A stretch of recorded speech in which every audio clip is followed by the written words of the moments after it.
What's up, YouTube? Today, I'm going to be giving you my 6-month review of the HD Fury 4K Diva.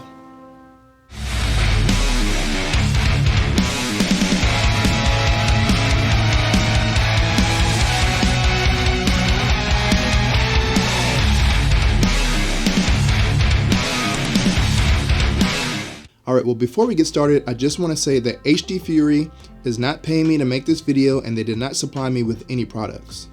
I bought the 4K Diva with my own money, and all of the thoughts expressed in this video are my own. I'm going to do a detailed review on the HD Fury 4K Diva, but I'm not going to do a deep dive into every single aspect of the device, because quite frankly, there are a ton of features and customization that really, honestly, go way over my head. So I just want to give you a good review that will help you decide if this is something that you need or not. It is. Alright, so I've had my HD Fury 4K Diva for about 6 months now, and it's just been an absolute game changer for me. Anybody that has a projector, I would highly recommend that you get this. So what exactly is the HD Fury Diva? Well, quite frankly, it's a lot of things. It's a video processor, an HDMI switcher, an upscaler, a downscaler. It also supports most of all the latest audio and video codecs, including HLG, Dolby Atmos, DTS-X, Dolby Vision, and what I want to focus on in this video mainly, LLDV or Low Latency Dolby Vision. But before we do that, let's take a closer look at the specs. The HD Fury 4K Diva supports HDMI 2.0B at 18 gigabits per second. It also supports HDR, HDR10+, HLG Dolby Vision, and Low Latency Dolby Vision, eARC, and IMAX. It supports 4K 60 444 8-bit, 4K 60 422 12-bit, 4K 120 420 8-bit, or 8K 30 420 8-bit.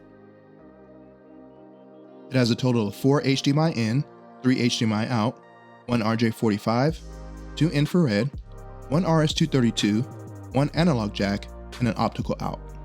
For upscaling, it can upscale Full HD 1080p and 2K to Ultra HD 2160p and 4K DCI.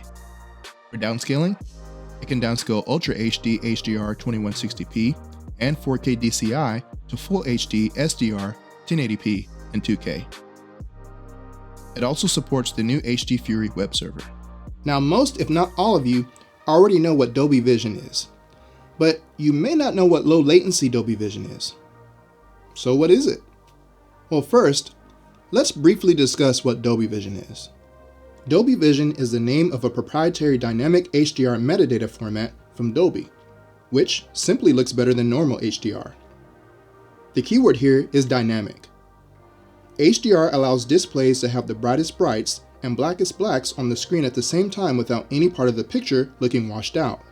The problem with static HDR10 is that it doesn't always display the data correctly for every scene or frame and has no way to adjust in real time. Dolby Vision, however, is dynamic, which means it can adjust colors and brightness on the fly in real time on a scene-by-scene or even frame-by-frame basis. But lower-end displays are generally not capable of decoding a Dolby Vision signal. And if you have a projector, even if you have the highest-end projector on the market, it is not capable of displaying Dolby Vision because projectors do not and cannot meet the NIT requirements for Dolby Vision. Getting a Dolby Vision capable certification requires the display to have a very wide color gamut, high luminosity, and very high contrast. Internally, Dolby Vision has different modes, ways of transferring the information from source to screen. And in one of them, no Dolby Vision data is actually sent, but instead, the player pre-processes the Dolby Vision data into HDR, which any display can show. This mode is called LLDV, or Low Latency Dolby Vision. And while Low Latency Dolby Vision is not as good as Dolby Vision, it most definitely is an upgrade. Enter the HD Fury 4K Diva. Using LLDV, or Low Latency Dolby Vision, as we just discussed, the 4K Diva allows TVs and projectors to get a Dolby Vision signal by pre-processing the Dolby Vision data, and then sends it back to your display in HDR10. So essentially, the 4K Diva is handling all the tone mapping in real time and then sending that data to your display in a format that it can play. In this case, HDR10.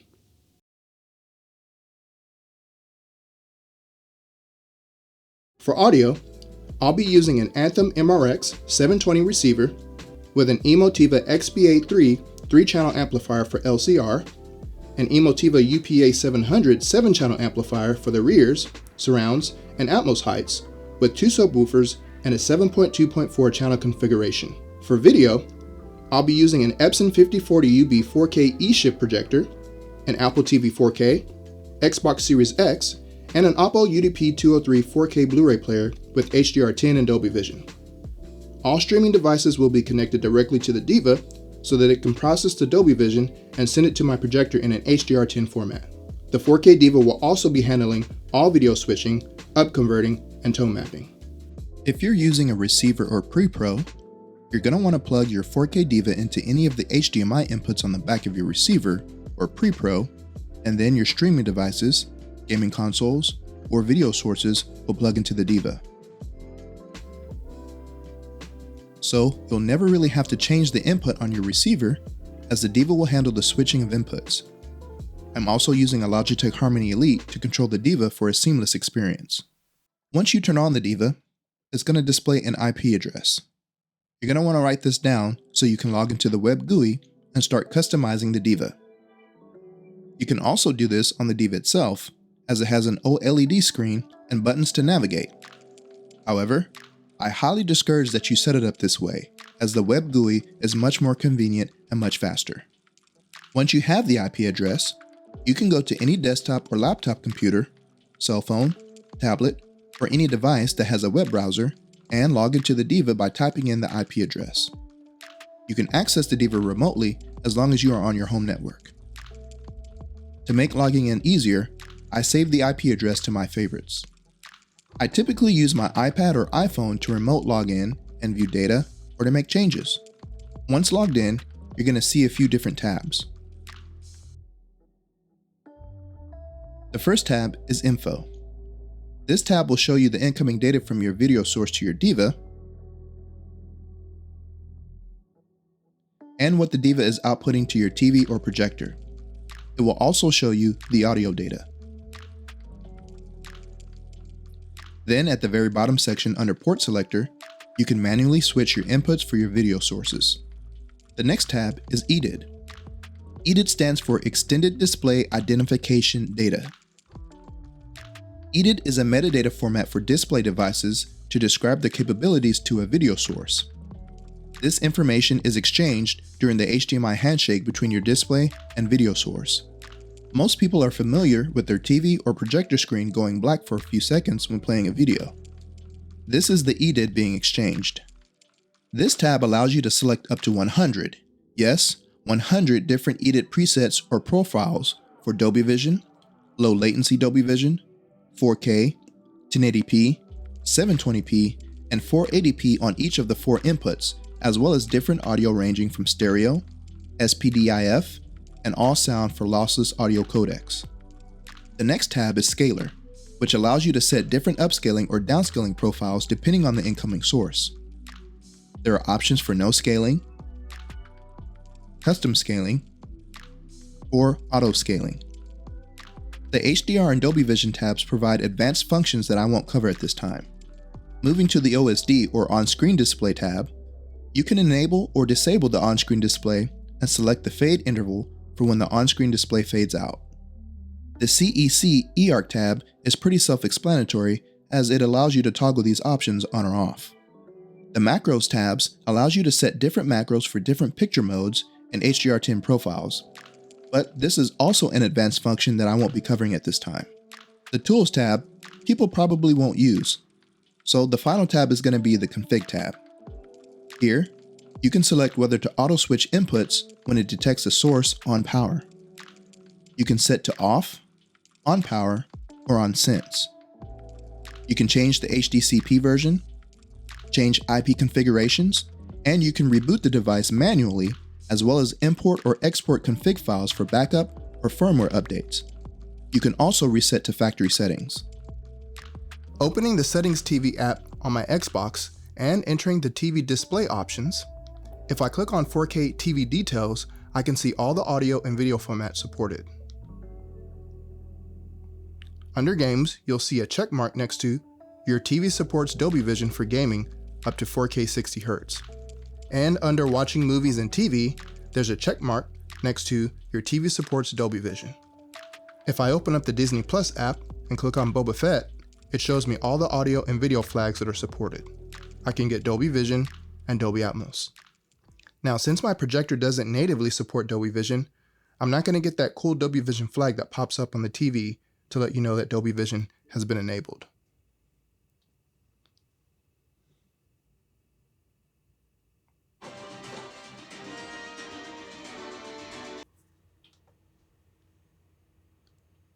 So to confirm that I am in fact getting Dolby Vision, if I go to the Diva's Info tab on the web interface, it shows me the incoming source is my Xbox, and it's sending a 4K 60 422 BT 2020 12-bit low latency Dolby Vision signal.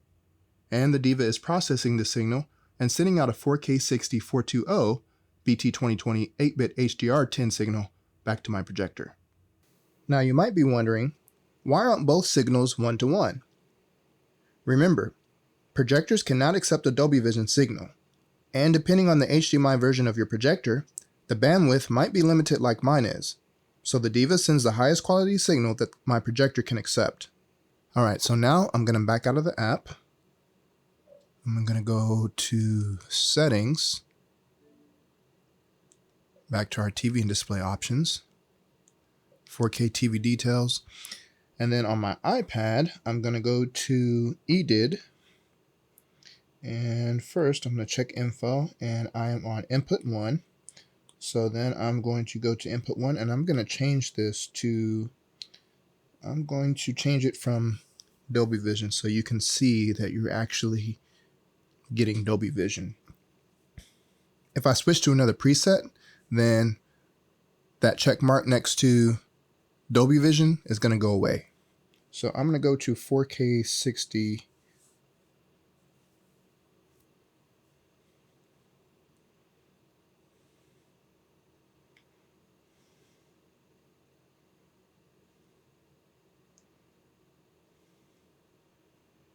And I'm going to back out, and then I'm going to go back in. And now it says your TV setup does not support Dolby Vision for gaming. And then at the bottom, your TV setup does not support Dolby Vision. And that's because I changed the preset. So in order to get Dolby Vision on my projector and on my devices, I have to be on a preset that has Dolby Vision. And obviously your whatever streaming device you're using, that has to support Dolby Vision as well. Now, if I were to go back to the Disney Plus app, those Dolby Vision tags should go away. So, hit Boba Fett, and now you see it only says Dolby Atmos. The Dolby Vision tag went away. Now I'm only getting HDR10, which is what my projector supports natively. Right? So now let's go back and change that. So if I go back, first let me back out. Now if I go back to that preset 10, which is custom default Sony A1 low latency Dolby Vision BT 2020, I'm going to click that.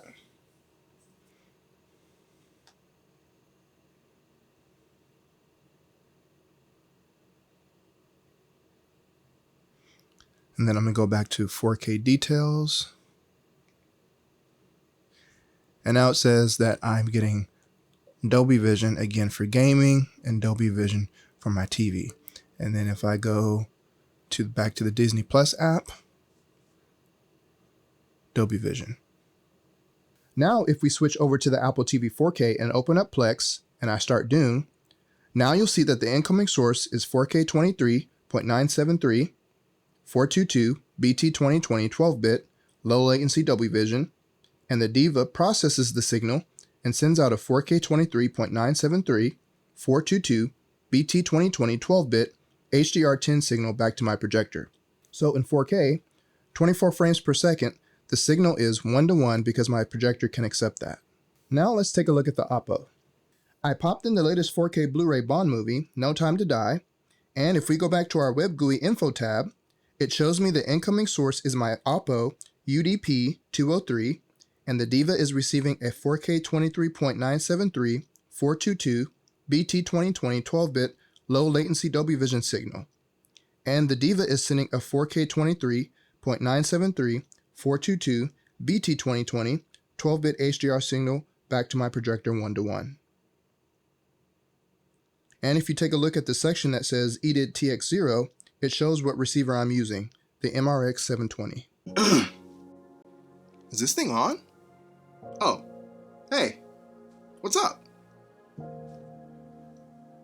This is my theater. Welcome to the channel and thank you for watching. If this is your first time visiting the channel, or you're a returning viewer, and you enjoy the content that I produce here, do me a solid. Hit the subscribe button and hit the bell notification so you know when I post new content. And if you're enjoying this video, hit that like button. Tell your friends and let me know your thoughts down in the comments. Is that it? Can we cut?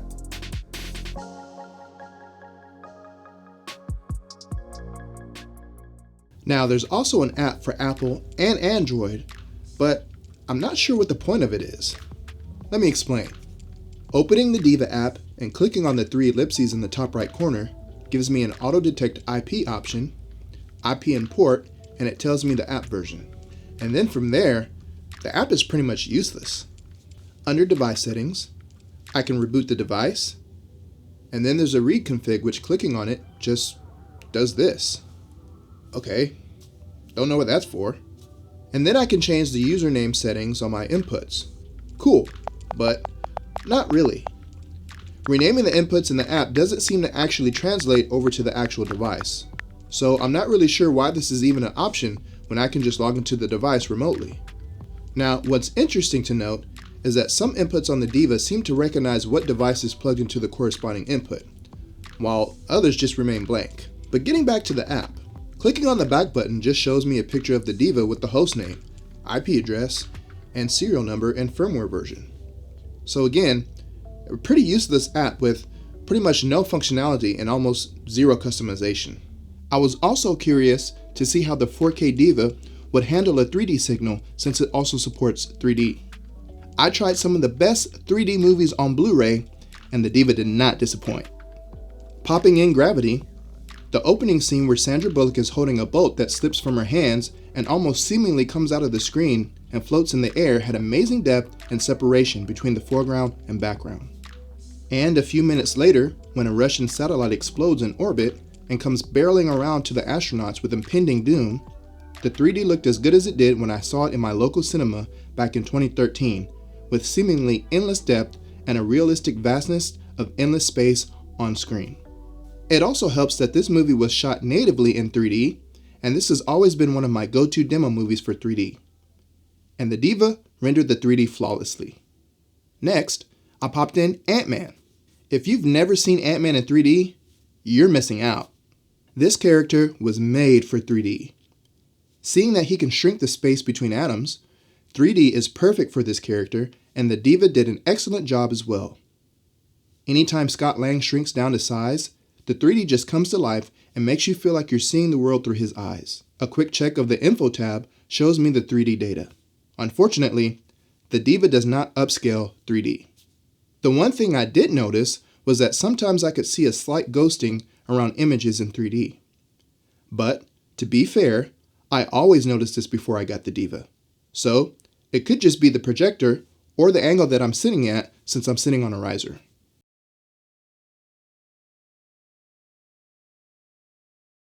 Alright, so I really didn't know what to expect when I bought the 4K Diva, and quite honestly, I was a little bit skeptical as to whether or not I could get Dolby Vision on my projector that doesn't natively support Dolby Vision. But once I learned how the Diva actually works, by pre-processing the Dolby Vision metadata before it gets sent to your display, and then repackaging it in a format that your display can handle, in this case HDR10, and seeing how much it improved my viewing experience, I was absolutely sold. And this was the first time I had bought a device like this. But man, this little device is nothing less than amazing. The low latency Dolby Vision looks more accurate and really sharpens the image. And there's also a softness to it as well that just makes the image look more dynamic. It gets super bright with punchy blacks all at the same time. So I'm going to give this the Haterade seal of approval. Now, if you have a TV that supports Dolby Vision natively, then you probably don't need something like this. But it can still offer you features that your TV probably doesn't have or can't do. But for those of us with projectors, we have no other choice. Now, some of the newer projectors from JVC are offering HDR10 Plus, which is the successor to HDR10. And this is a vast improvement because where HDR10 is static, HDR10 Plus is dynamic, making it comparable to Dolby Vision. And Epson's newest laser projectors, whenever they come out, are also supposed to support HDR10 Plus. So if you have either one of these projectors from JVC or Sony, and you have it paired with an HD Fury 4K Diva, essentially, these new projectors should be able to handle the full bandwidth of Dolby Vision. And I imagine that the Diva would just pre-process the data and then send the data back to your projector in an HDR10 Plus format. Now, at the time of this review, the HD Fury Diva is $499 on the HD Fury website.